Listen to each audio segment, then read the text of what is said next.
लागल बातिल यारवा रे भैया के साली से।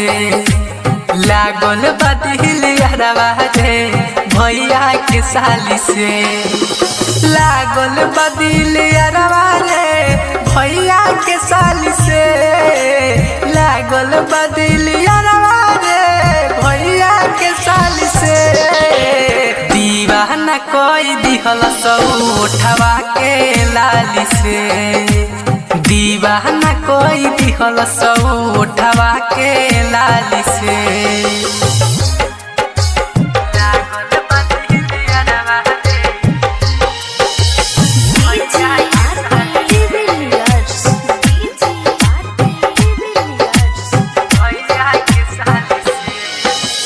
अखिया के गजरवा लागे जैसे कारी बदरिया।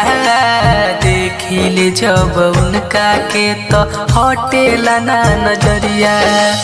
अखिया के गजरवा लागे जैसे कारी बदरिया। देखिले जब उनका के तो हटेला ना नजरिया। घायल जे कोई दिहल सब कनवा के बाली से। लागल बातिल यारवा रे भैया के साली से। लागल बातिल यारवा रे भैया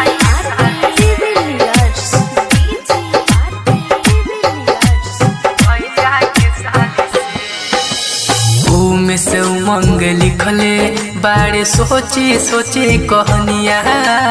कहेले अभिषेक बनी है हमारा घर के रनिया। घूमे से उमंग लिखले बारे सोची सोची कहनिया। कहेले अभिषेक बनी है हमारा घर के रनिया।